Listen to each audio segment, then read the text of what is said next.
Seguimos en cadena nacional, ya llegó, lo estaba esperando, lo sabemos. Gonzalo Peralta, ¿cómo estás? Historiador, escritor, además columnista también. También. Sí, pues muchas gracias por estar con nosotros. Siempre un honor y un lujo estar juntos. Por gracias. tus palabras. Es que es verdad, lo estoy diciendo de verdad, porque no me sale mucho la otra cosa. Perfecto, ya, muy bien. No me surge naturalmente. Así como la lisonja. Así que muchas gracias por estar con nosotros. Y estamos revisando con calma, con paciencia, para poder también ir como mascando cada uno de los pasos con respecto a lo que tú has titulado la delincuencia en Chile como un enorme titular. Partimos hace mucho rato ya, vamos avanzando en los distintos capítulos y quiero que enganchemos un poco que estábamos en la época portaliana, digamos, la época donde aparece una fantástica idea que son unas suertes como de unos carromatos. Claro. Donde llevaban a los presos ahí como... Sí. El presidio ambulante se llama. El presidio ambulante. O los carros, le decían de manera así más coloquial. Los carros. Los carros, así de simple. Que además con la idea y con el concepto, recuerdo por lo que hablamos, que era como muy práctico supuestamente, o muy bueno para el Estado, porque era trasladar a esta gente y además hacerla trabajar. Esa era la idea. Claro, salía barato. Exactamente. Salía barato porque... Claro, uno de los problemas que había para la represión de la delincuencia es que no existían cárceles, o las que habían eran de muy mala calidad. Era muy común que los reos se fugaran, ¿no? En estos calabozos eran cárceles muy precarias, muy provisionales, entonces, y sobre todo en provincia, ¿no? En cualquier sucucho. Entonces era muy común las fugas. Así que, ¿qué hacer con eso? Bueno, construir una cárcel en forma sale mucha plata. De hecho, el gasto, si se le quiere inversión, los presos y su rehabilitación es un gasto gigantesco, ¿no? En esa época también, y en un momento en que no había recursos. Entonces, claro, a Portales se le ocurre esta idea de armar unos carros enjaulados, trasladados a lo largo de los caminos, ¿cierto?, de la República, con presos realizando trabajos forzados en obras públicas. Entonces ahí le sale barato y además tiene el provecho de que hacen algún trabajo, entre comillas, útil. Entonces esa fue la respuesta portaliana a esta crisis, ¿no? Y bueno, fue una respuesta bastante mala, no solo por lo violento y lo grotesco ¿Ese era un carro? del estilo. No, eso me parece que es un carro de transporte, ¿no? Ya. No lo sé. No. Ya. Esto era, mira, las descripciones que hacen de ellos son unos carromatos, ¿no?, parecidos a los carros en que se transportan los animales de circo. Ya. Una jaula, ¿no? Claro, una jaula con ruedas, una plataforma con una reja encima y tirados por bueyes. Y estos en columnas de varios carros, ¿no? Ya. Y eso se iban moviendo por el país haciendo estos trabajos. Entonces, la situación en que los reos vivían ahí eran terribles, ¿no? O sea, hacinamiento, cero higiene, malas condiciones de alimentación, de salud, de vestuario, ninguna atención de ningún tipo y además un total desconocimiento de su situación judicial, ¿no? Entonces era bien terrible y además a la vista pública. Entonces el observar este tipo de espectáculo era muy chocante y generó muchas críticas. Ya. Entonces estaban atacados por todos lados y además se produjeron sublevaciones de los presos por estas condiciones de vida tan terribles y también por el trabajo muy extenuante a los que se les sometía. O sea, eran unas condiciones de prisión horrorosas y por eso se ve muy criticado casi desde su inicio. Esto lo crea Portal en 1836, ¿no? Y ya rápidamente se empieza a criticar, sin embargo, no había dinero, así de simple. Entonces, mientras no haya lucas, se sigue, ¿no? Ahora había otra alternativa también de qué hacer con los presos, con los reos, que también es antigua, que también es, por así decirlo, del antiguo régimen, y que son los penales o colonias penales. Colonias penales. Colonias penales. Coñoña peñaña. Una coñoña peñaña. Claro, bueno. Y estos son lugares alejados, ¿no? Donde mandaban a la gente presa con varios objetivos. Uno, que estuvieran lejos de donde vivía el grueso de la población, ¿no? De manera que no pudieran cometer alguna de sus tropelías, ¿no?, en contra de la población. Y lo otro es que en vista de la lejanía y el aislamiento de estos lugares, era muy difícil la fuga, ¿no? Te mandaban, digamos, a la cresta. Que como una isla, uno imaginaría eso, ¿no? Bueno, efectivamente. O sea, a ver, el primero que hubo en Chile, que se creó en 1645, fue la ciudad de Valdivia. pero una época en que Valdivia estaba muy aislado del resto del país, que solo había acceso por barco, que era una especie de fortaleza que ese año se reconstruyó, se refundó porque había sido destruida en el gran alzamiento mapuche a fin del siglo XVI. Y junto con la construcción de los fuertes, se crea ahí una colonia penal. Entonces se enviaban los reos de distintos lugares, no solo de Chile, sino que digamos de Sudamérica o del Virreinato del Perú, a cumplir penas allá de trabajos. Y ahí se concebía la idea que en vista del aislamiento y del trabajo también el delincuente o el reo se iba a ser desvinculado de estas redes criminales en las cuales estaba inserto, y de esa manera había más posibilidades de rehabilitación. Si bien el concepto no existía, sí estaba la intención de sacarlo, ¿cierto?, como de las malas juntas. Entonces se crean estos lugares. El de Valdivia es cerrado hacia fines del siglo XVIII y el que va a venir a reemplazarlo es un penal que fue, yo diría, como emblemático, ¿no? ¿Ya? Que es el penal de la isla Juan Fernández. Esto era Valdivia, una imagen de Valdivia. Ah, mira, ¿ya? Claro, eso, claro, antes del terremoto, por supuesto. Esto es muy, muy anterior, ¿no? Una Valdivia muy incipiente, ¿no? Hablando, que era una especie de base militar. Claro, ¿no? Esto no es esto es contemporáneo. Claro, eso es del siglo XX seguramente. Ya. Bueno, y deciden edificar una colonia penal en el archipiélago de la isla Juan Fernández, que es un lugar muy alejado hasta el día de hoy, ¿no? Es un lugar muy lejano, muy difícil de acceder, y en esa época, por supuesto, aún más, un archipiélago que se había descubierto por casualidad, por una ruta de navegación que descubre este piloto Juan Fernández, y nadie pasaba por ahí a menos que fuera en busca de estas vías de navegación. Entonces se crea ahí, a mediados del siglo XVIII, una colonia penal, ¿no? ¿Por qué? Primero, porque se temía que esta isla fuera utilizada, esto en la época de los españoles, ¿no? Ahí está Juan Fernández, sí, tal cual. De hecho, si tú observas en la ilustración, aparecen abajo de ese cerro, que es como un cono, sí, unos agujeros, ¿cierto? Sí, ¿esa era? Esas son cuevas horadadas en la roca donde ingresaban los presos. O sea, te puedes imaginar las condiciones de vida de los presos del penal de Juan Fernández, que vivían en rocas como animales, ¿no?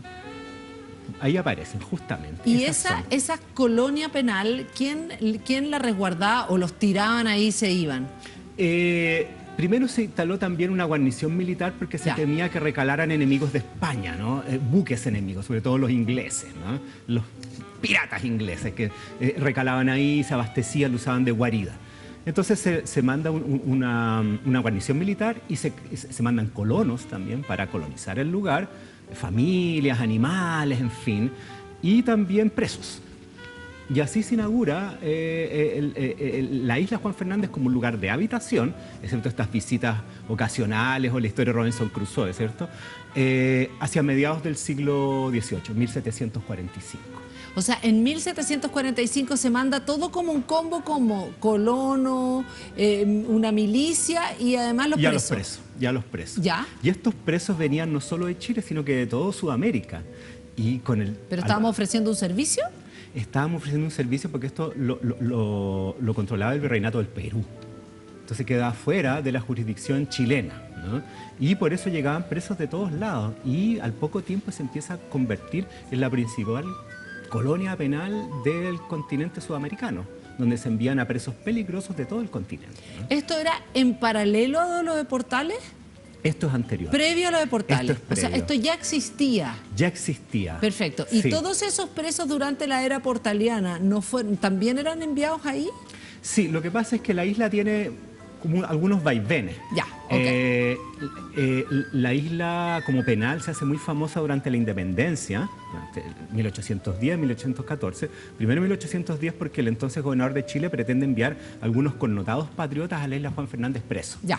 Y esto provoca tal revuelo que termina con el derrocamiento de este sujeto y el inicio del proceso de emancipación. O sea, fue severas consecuencias la intención de este personaje, García Carrasco, de enviar a 3 encumbrados patriotas vinculados con la élite santiaguina, ¿no? Y luego, con la reconquista española en 1814, el gobernador Casimiro Marcó del Pont envía a muchos patriotas presos a la isla Juan Fernández. Muy ilustres, no sé, Manuel Blanco Encalada, Juan Egaña y su hijo Mariano, Manuel de Salas, ¿no? ¿Cómo decirlo? Como los líderes que habían quedado en Chile de la independencia. Algo similar a lo que hace Pinochet tras el golpe de Estado, cuando manda a la Isla Dawson, ¿cierto? A los que denominaba los jerarcas, ¿cierto? De la Unidad Popular. Bueno, Marco del Ponte hace lo mismo con los patriotas que se quedaron en Chile y los manda a Isla Juan Fernández. Están 2 años y medio viviendo de manera terrible, como te describí ahí en esa ilustración, en cuevas, ¿no? Pero sin, este era Casimiro Marco del Pont, pero sin, digamos, delincuentes comunes. Solamente estos, o convivían con los delincuentes comunes, porque yo me imagino que los que terminaron en la isla eran de penas más grandes, ¿o no? Claro, hasta la época española se enviaban delincuentes que habían cometido delitos graves, ya, ¿no? O sea, como delincuentes peligrosos. Ya, ok.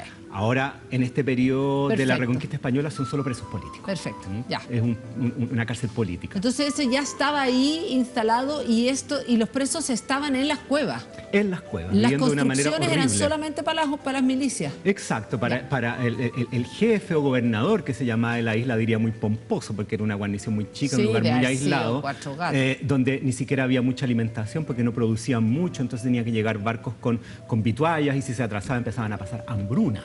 Entonces las condiciones de vida eran horribles. ¿Cuáles eran las condiciones de vida según las lecturas que hay hecho? ¿Qué era? Por ejemplo, estas cuevas llenas de ratas, ¿no? De alimañas.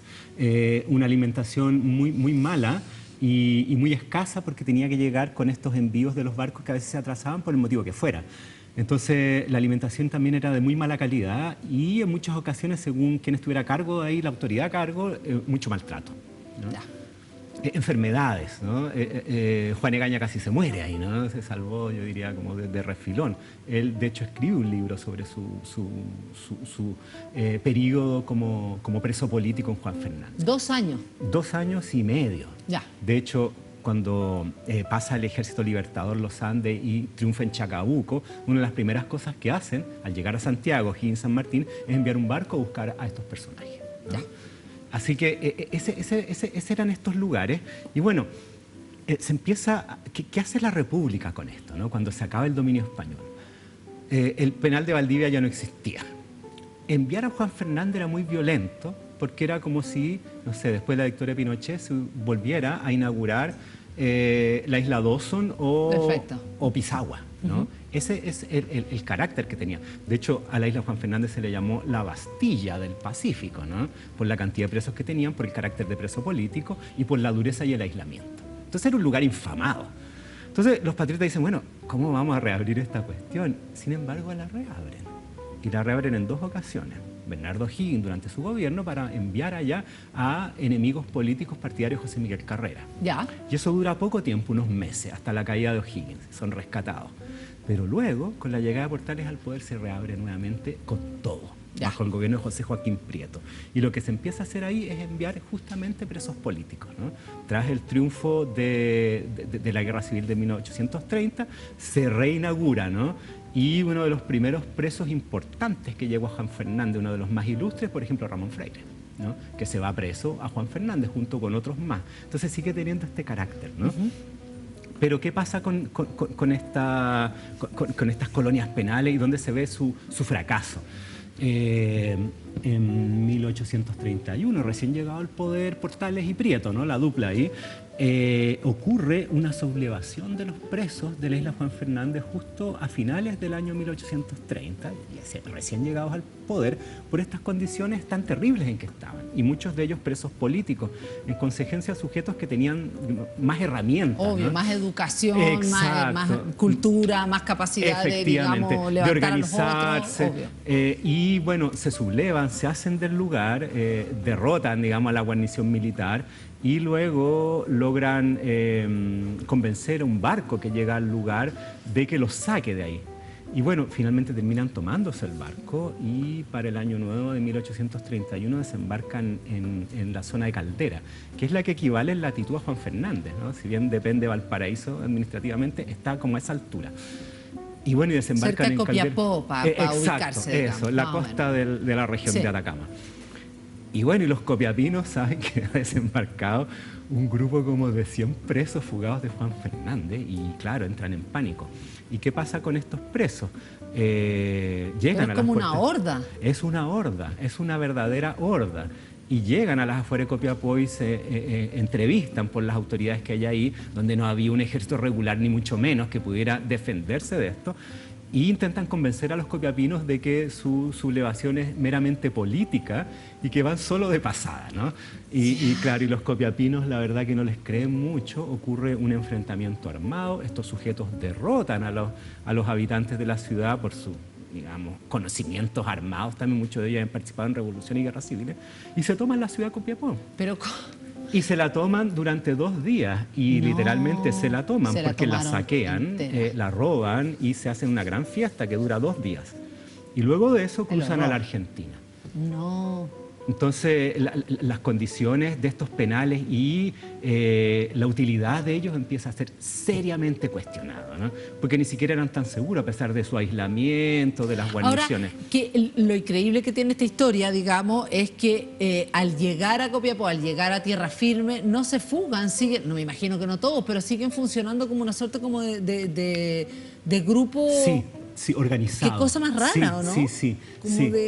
O tendrán la idea de que son un ejército, no tengo idea, que va para alguna parte. Yo tengo la impresión de que el motivo de permanecer organizado es que, bueno, ahora, sin duda que debe haber habido unos cuantos que desertaron, ¿no? Obvio que sí. Pero ese grupo lo que pretendía y lo que logra es pasar a Argentina, ¿no?